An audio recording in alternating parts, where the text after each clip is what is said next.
Good afternoon, ladies and gentlemen. Thank you for being here. Hope you're enjoying the spectacular weather. It's supposed to get even warmer this week.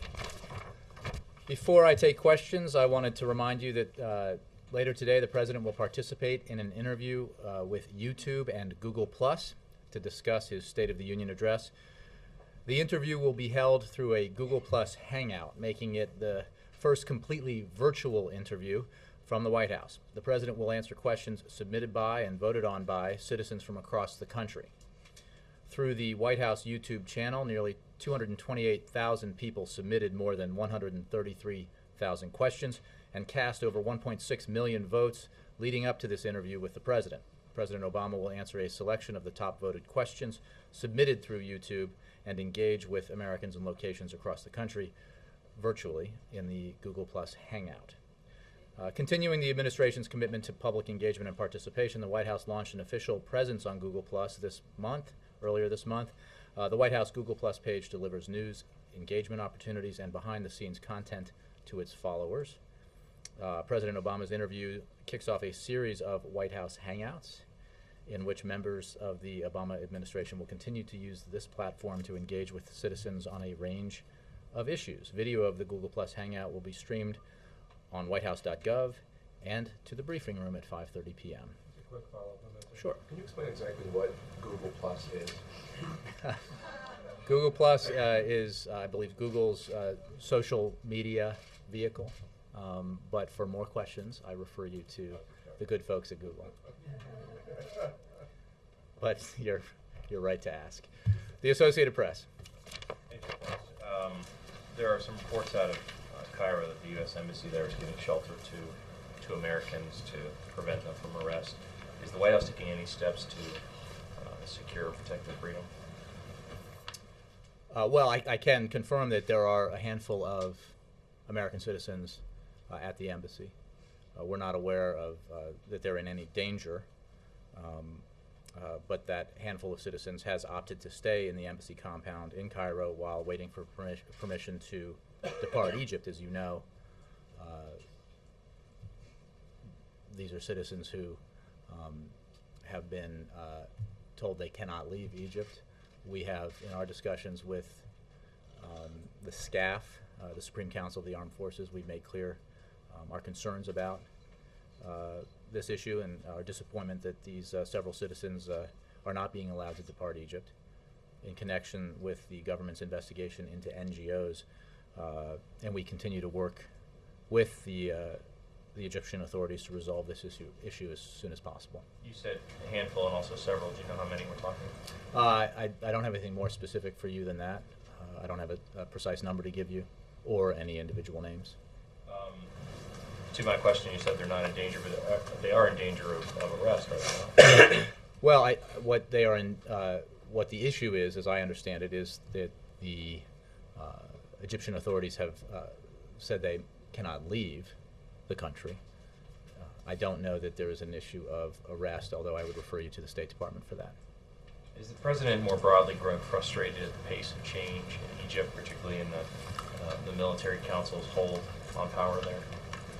Well, I think it is important to step back and note that Egypt has achieved several historic milestones in its transition to democracy in recent days, including the first seating of democratically elected representatives of the People's Assembly since the revolution, the transfer of legislative authority to those representatives by the Supreme Council of the Armed Forces, and the SCAF's announcement that it was taking steps to lift the state of emergency that has existed in Egypt for several decades.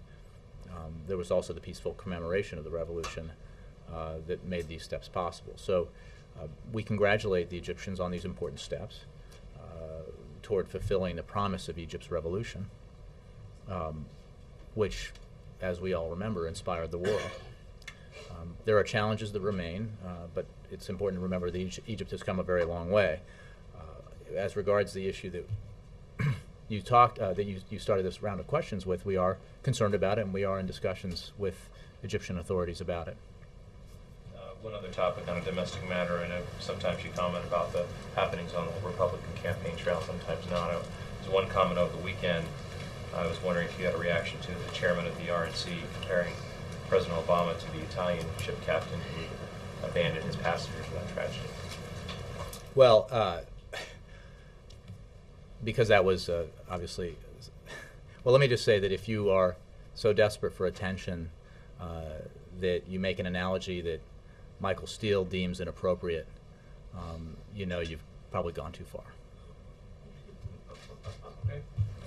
Yes. Russia's foreign ministry says Syrian President Assad's government has expressed a willingness to participate in Moscow-mediated talks to resolve Syria's crisis. What's the U.S. position on these talks? Would they have any and would there be any concern that this would just further delay the process of Assad's exit? Well,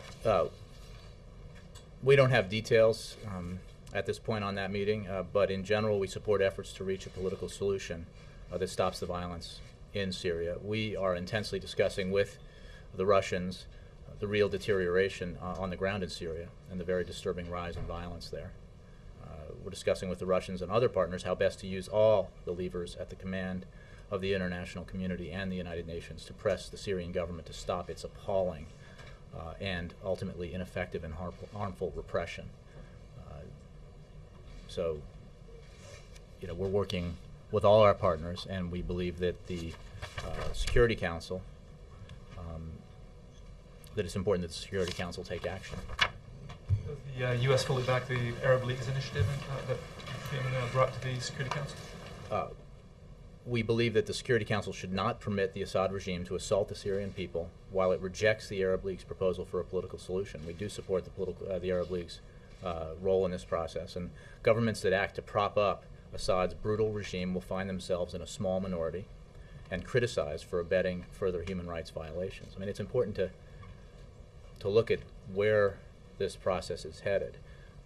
Assad's fall is inevitable, and so as governments make decisions about where they stand on this issue and what further steps need to be taken with regards to the brutality of the Assad regime, it's important to calculate into your considerations the fact that he will go.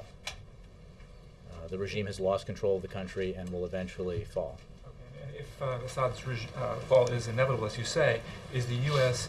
involved in or aware of any international efforts to arrange his going into exile?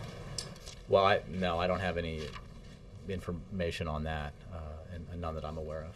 I mean, we support the Syrian people in their transition to democracy. We're working with our international partners to continue to pressure the Assad regime, to get it to stop its brutal and appalling behavior, and to step aside so that that transition to democracy and a peaceful transition can take place. Let me move around a little bit. Cheryl. The president this weekend in his weekly address talked about the nominations process and said that a senator was going to hold all nominations unless he fired Richard Cordray. Mm-hmm. Is this just a complete breakdown of the system, and does that mean more recess appointments? Well, let's examine the first part of your question. It is an example of how the system has broken down, that out of pique, a single senator can hold up all nominations is highly unfortunate, and that's why the president mentioned it in his weekly address. It is not how the system should work. Moreover, to hold up the process and claim that no nominations will be cleared until the president removes the consumer watchdog that is so vital to the implementation of the Wall Street reforms that were put into place to prevent the kind of disastrous financial crisis that caused the greatest recession since the Great Depression, is shocking in and of itself. It's certainly not a position that would be broadly supported by the American people. May not even be a position broadly supported by the constituents of the senator in question. It's just the wrong approach, and it's not something that is conducive to getting the work that the American people want done here in Washington. Bill? There's a report today that Freddie Mac has securitized large sections of its mortgage holdings to earn interest at the expense of homeowners who could refinance, because if they did so, Freddie Mac would lose money on their investment portfolio. Does this constitute a conflict of interest? Well, we saw those reports, and they certainly raised some concerns. As you know, this is an independent institution with independent governance, so we don't make those kinds of decisions. But I believe Treasury is looking into it. It would seem that it flies in the face of the president's request to make homeowner refinancing more easy and more affordable. Well, I'm not an expert on this, but I don't know that it flies in the face of that at all. I think it is a judgment worth looking at, again, by an independent agency. The president's commitment to making refinancing more available is absolutely firm and is not changed by anything that this independent agency is doing with this with regard to that. And you'll hear more details about that from the president later this week about the refinancing initiative. Dan. Thanks. How much of a drag will the continued debt problems in Greece have on the U.S. economic recovery? Look, we have said, and it continues to be the case, that Europe remains a concern. The Europeans have taken important steps towards dealing with their financial issues, financial and markets issues. There have been positive developments, but more work needs to be done. And this is a European issue, and the Europeans have the capacity and the wherewithal to resolve it. We have been very engaged, both at the level of the president and in particular at the level of the Secretary of the Treasury, in an advisory capacity, because we have some experience dealing with this kind of financial crisis and mitigating it and resolving it.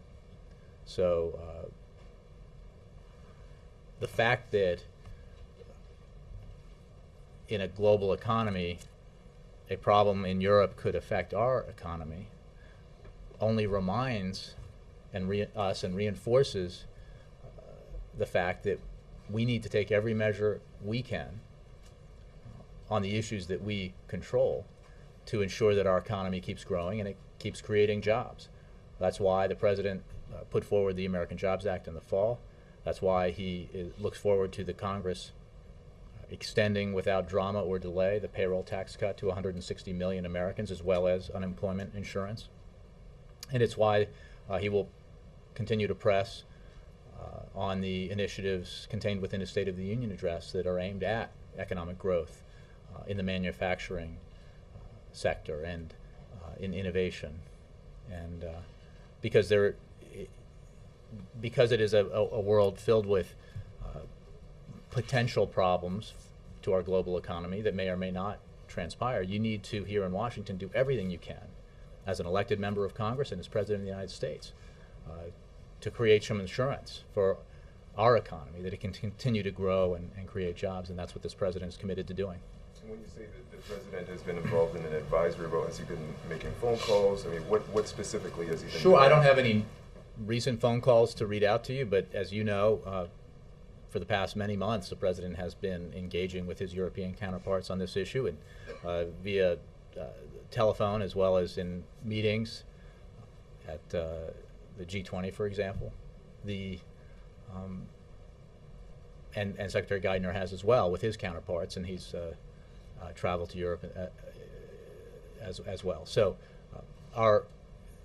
while it is a European issue that requires a European solution, we have important experience that we can bring to bear in advising, offering our advice and counsel to the Europeans and how they deal with this. And we urge the Europeans to continue to take the important measures necessary to stabilize the situation, to build the firewall necessary to ensure that this is resolved.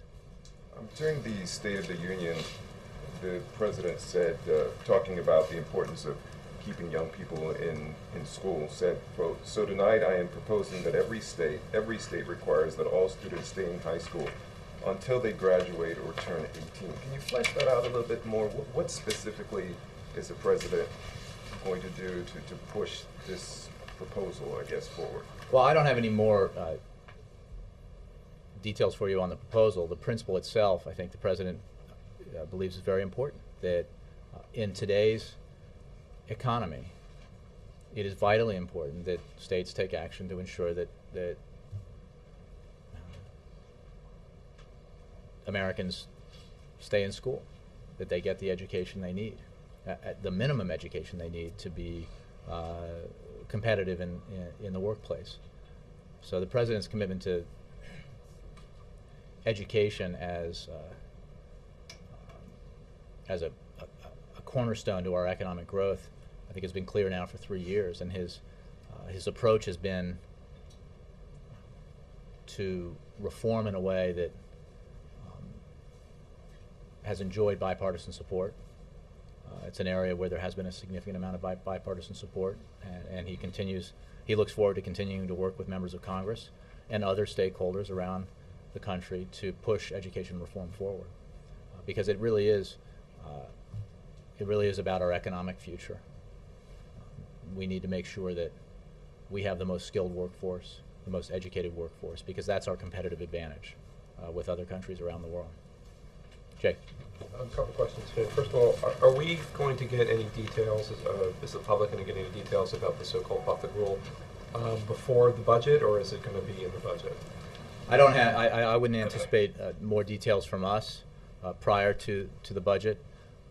The Buffett rule, as you know, as the president described it in the State of the Union, and certainly as Mr. Buffett has described it, is a principle that will guide the president's approach to tax reform.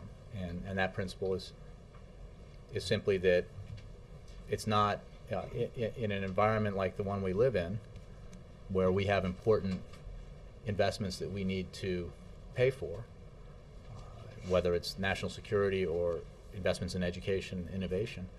Everyone needs to pay their fair share, and it's not fair to have a tax code that, because of loopholes and other things within it, where you have a millionaire and a billionaire paying a lower effective tax rate than some sizable number of middle-class Americans. So are we going to get details? I think you will get more details, but not prior to the budget. I don't anticipate that. Scored by the CBO? Yeah, I don't have any more details on that for you. Vice President Biden over the weekend attended a retreat in which a Democratic House retreat in which he shared some details in his inimitable style about the decision-making process for the OBL raid, in which he said that he actually recommended against it, and everybody else in the room, with the exception of Secretary Panetta, hedged their bets. Is that accurate? Well, Vice President Biden was one of the handful of people involved in this process, and I certainly I know that he's speaking accurately. I think the broader point, as the president has made here, is that this was not a sure thing, but the president had so much faith in our special forces and their capacity to fulfill this mission that he made the call to go forward. I think Secretary Gates has spoken about this as well, and that's why it's a presidential level decision, because in the end, as with a lot of decisions, your advisors come together and have compelling arguments on either side, and you have to make the call, and that's what the president did in this case. Thank you. Roger, and then Wendell. Thank you. Just along the lines of budget, Mr. Furman last week in a conference call mentioned corporate tax reform. Mm-hmm. Will that be part of the budget too? I think you will see more details about corporate tax reform around the period of the release of the budget, yes. When you say around the period, meaning budget day, February 13? I think I mean around that date. I don't want to pin it to a specific date. Okay, another subject. 3 Republicans in the Senate are introducing legislation to give Congress the authority to approve Keystone. Will the White House, will the administration weigh in opposition to that? I don't have an opinion on a possible piece of legislation that may or may not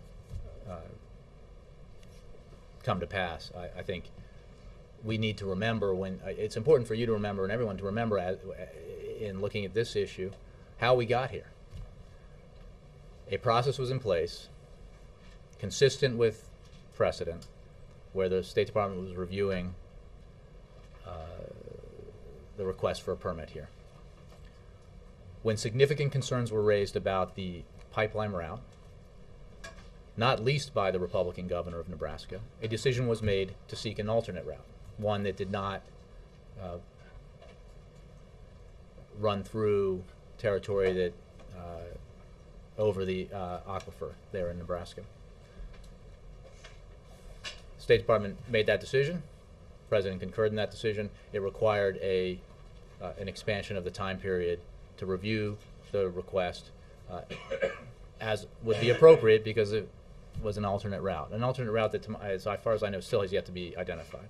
The Republicans, with absolutely clear warning from the State Department that doing so would put them in an untenable position, chose instead, for political partisan reasons, to insert this extraneous measure in the payroll tax cut extension, thereby all but ensuring that the State Department would recommend denying the permit because it could not grant a permit on a pipeline route that hadn't even been identified. So that's why we are where we are. And whatever actions are taken in the Congress with regards to this, it's important to have that as a backdrop when you're writing about it or discussing it. Well, I realize it's only a bill introduction, and as you say correctly, so I've got a long way to go. But I'm just wondering if the White House would try to head it off with the sense that Well, there's momentum. let's see what happens. I don't have anything to predict. And one other thing on the meeting with Saakashvili this afternoon, will the president be asking Georgia to contribute more troops in Afghanistan? And also, what does the meeting, what kind of impact may it have on U.S.-Russia relations?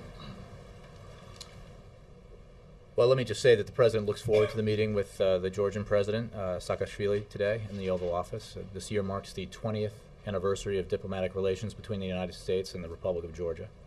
Today, the two presidents will discuss further strengthening the U.S.-Georgia Charter on strategic partnership by enhancing our cooperation in the fields of trade, tourism, energy, science, education, culture, and security.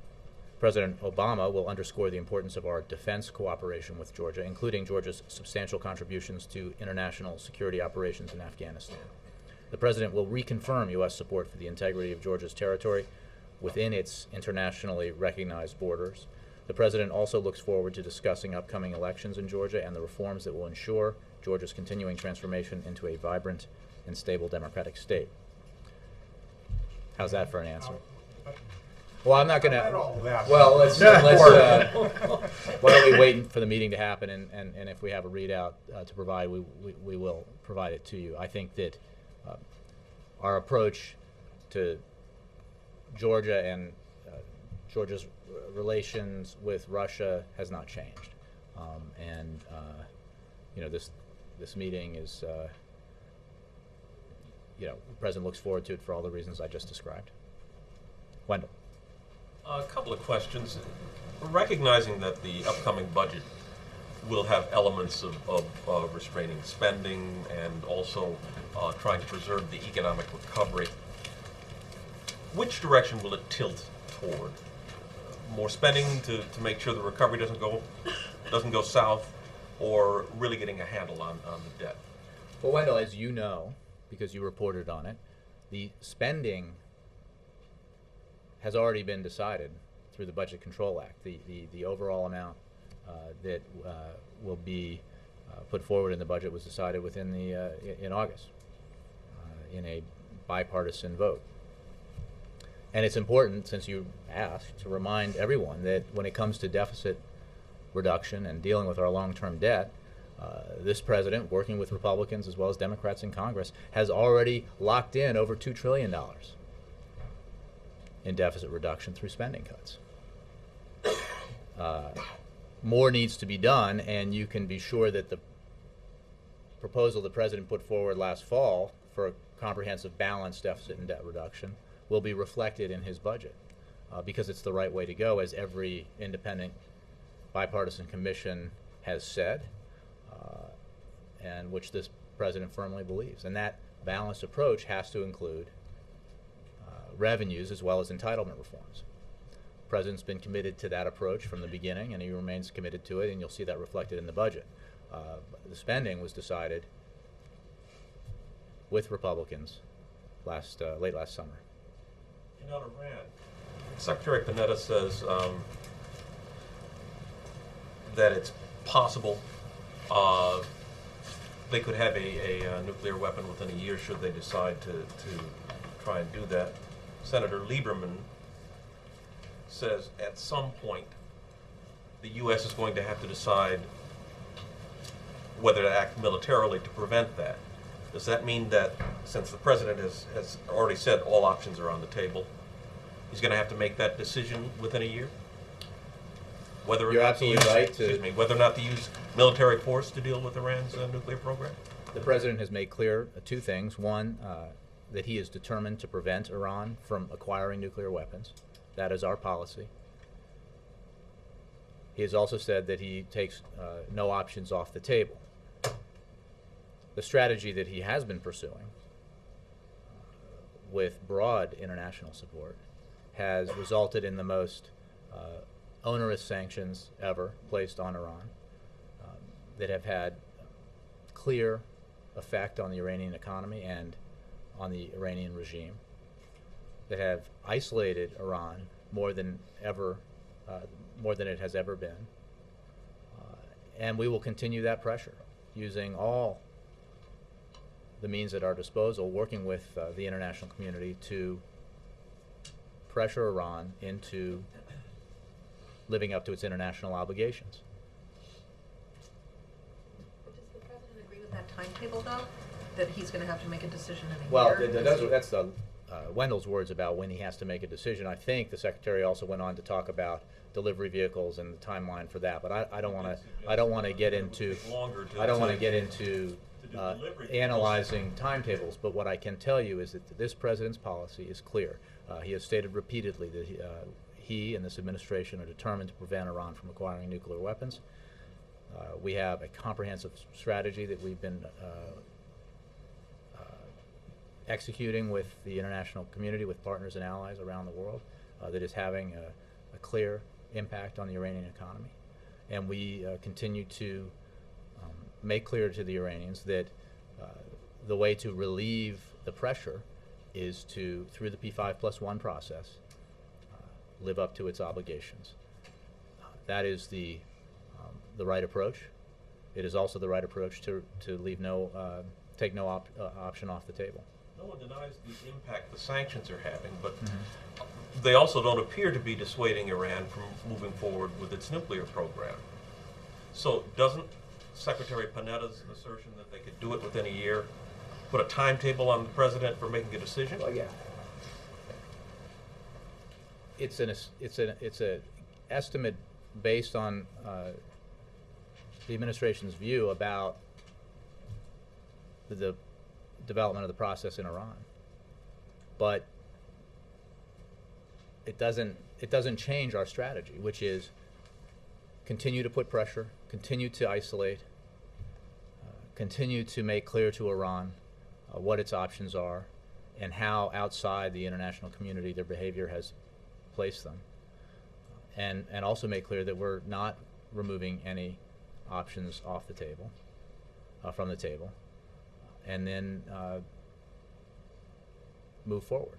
But Jay, are there signs that, other than having a clear impact on the Iranian economy, this strategy is having an impact on their decision to go forward? All right, so I appreciate the question, but what signs would you look for economic sanctions to have, except for on the economy? So they are having the desired effect. Ultimately, the diplomatic/sanctions approach, we hope, will have the effect of changing Iranian behavior. It is certainly important to push that process forward, working with our international partners. And it is simply a fact that we have a situation where the world is united against Iran on this issue, and Iran internally is divided, which is the reversal of the world as it was when President Obama took office, where the world, or much of it, was blaming the United States and its approach to this for what was clearly Iran's problem. And through the policies of this president and the approach that this president has taken, the world now sees Iranian behavior for what it is. And that has resulted in the kind of sanctions regime that we've been able to put together. Chris. Thanks. The Washington Post reported on Friday that the DoD is taking what was supposed to be a decommissioned warship and turning it into a large floating base, reportedly headed to the Middle East somewhere. Can you say specifically where it's headed? I would refer you to the Department of Defense. Is there any concern that this might be perceived as antagonistic towards Iran? Well, again, I would refer you to the Department of Defense. As is the case with the Gulf and the Strait of Hormuz, our presence there is part of a rotation that has not changed at all, and ensures that we maintain significant presence in the Gulf. Regarding the specific issue that you just mentioned, I would refer you to the Pentagon. And also, Jay, the Occupy Wall Street protesters are making headlines again. As you know, over the weekend, 400 protesters were arrested in Oakland, and now today, the National Park Service is expected to clear out protesters, potentially as we speak, from a site here in D.C. What is your reaction, and is the administration concerned that some of these protesters are taking things too far? Well, with regards to Oakland, that's obviously a local law enforcement matter. Here in Washington, I would refer you for specifics to the U.S. National Park Service and the U.S. Park Police. And our position has been and continues to be that we need to balance First Amendment concerns, the right to demonstrate, the right to speak freely, and with public safety concerns and public health concerns. And we understand that that local law enforcement, as well as in this case, the National Park Service and U.S. Park Police are weighing those considerations when they make these decisions, and that's appropriate. Dan. Since Mr. Mark Grossman, was unable to get into Pakistan, has the President had any discussions with him specifically about that matter and about the state of our relations with Pakistan? I also have a related question, which I'll give you now, which is... I'm not aware of any conversations the President's had with Mr. Grossman. Broadly, I could give you our view of U.S.-Pakistani relations and the fact that that relationship has been and continues to be complicated, but is very important to our national security interests, to our fight against al-Qaeda, and to the stability of the region. So that's our broad view. I don't have anything specific on the President and Ambassador Grossman. It's been some time since we got any kind of announcements about the AFPAC meetings. Why has that fallen off? And can you talk about how many meetings he's had since the last time we heard about this? Well, I don't have. I'll have to take the question. It's obviously a high priority, a national security priority for the President. We're very transparent about the implementation process of the President's strategy, and will continue to be. We are in now a phase of drawing down the surge forces as we begin the transition to Afghan security lead that will reach a culmination in 2014. In terms of meetings of the AFPAC group, I'll have to take the question. It's certainly an issue that is discussed frequently in the President's national security time with his National Security Council advisors. Michael. Coming back to Syria for a moment, the Turks tried a few months ago to have talks with Assad and try to come to a settlement. And at that time, the president waited for a few days, but then told Prime Minister Erdogan, this is not working, we have to move on. And so I wonder why, in light of that precedent, you even said that you sounded somewhat open to the Russian effort. Why would the We Russians support efforts to bring about a solution that results in the Assad regime leaving, to the peaceful transition to democracy that the Syrian people demand and deserve. And we welcome efforts toward those ends by the Arab League, by the Russians, by the Turkish government. I mean, this is because that we share the goal here. That's not going to stop you from pushing for a resolution. That's tomorrow. correct. That's correct. It will not stop us. And And you're sending Hillary Clinton up to New York. we are. She's going up to the United Nations Security Council. I believe she's put out a statement just within the last hour or so on this issue, and making our position very clear. The Security Council should not permit the Assad regime to assault the Syrian people while it rejects the Arab League's proposal for a political solution. As I said before, governments that act to prop up Assad's brutal regime will find themselves in a small minority and criticized for abetting further human rights violations, because Assad's fall is inevitable. And as countries make this determination about where the approach they want to take to this issue, they should understand that the genie's out of the bottle. Assad's regime will fall. It will not. distinguish it The from status the last quo one. ante will not pertain again, and everybody needs to work towards a peaceful transition in Syria.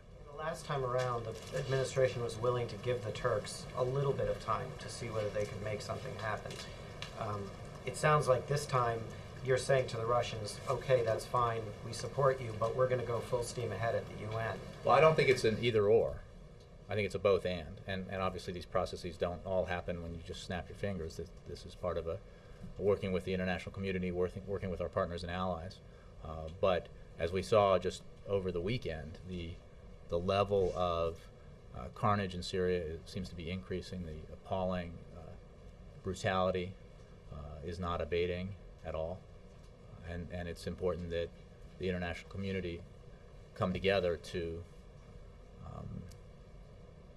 make clear to the regime that this is unacceptable and it has to stop. Jay, many people have heard the rumors about the First Lady's purchases in New York. I know it's British tabloids, but can you help us squash this rumor in light of other... Neil, I'm shocked that you're the one to ask this question, but let me just answer and say that at least when I was a reporter, usually the standard for British tabloid reporting was the assumption that it was false. In this case, it's utterly false, and it's irresponsible of an American news organization to repeat the story, even allowing that it could be true. So it's wrong. Can you Neil? provide some evidence that it's wrong? Because I'm hate sorry, to can you print provide some evidence? incorrect Well, I'm not information. going to go there, Neil. It's false. Yes. Mark. Jay, can you tell us the president's thinking in deciding to go to the Alfalfa Club dinner on Saturday night? Well, the president has attended this particular dinner before. It is certainly a tradition here in our great nation's capital for sitting presidents to attend these functions on occasion. I think they would all wish that it were annual. In this case, in this president's case, it has not been with either this dinner or the gridiron.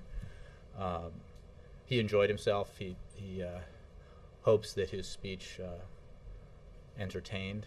I certainly thought it was funny. We didn't get to see all of the speech.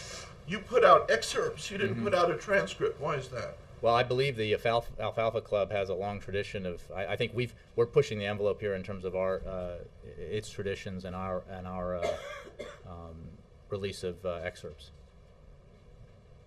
Carol, you're awfully quiet over there. Do you have anything?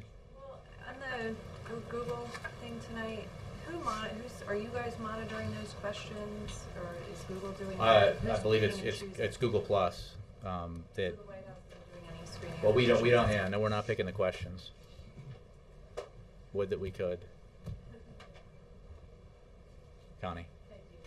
The president never said anything about this long, expensive series of primaries and debates. Does he believe, especially in this time of economic hardship, that these are really a good thing for the country? The president believes that the primary process is the way that we in this country choose our nominees for the major political parties. He obviously participated in a very long process 4 years ago, and he looks forward to the time when there is a nominee from the other party and for that debate to be joined. But, I mean, the process has a long tradition behind it. Chris? Yeah, thanks, Shay. There was a report a week ago that the Labor Department and other agencies had already given their thumbs up to an executive order that would expand the existing executive order barring discrimination in federal contracting based on sexual orientation and gender identity, and that the issue is at the White House for review. Can you confirm that report, and do you know if and when the White House is going to approve that order? I can't confirm it. I will take the question and look into it. Thanks very much. Thanks, Jay.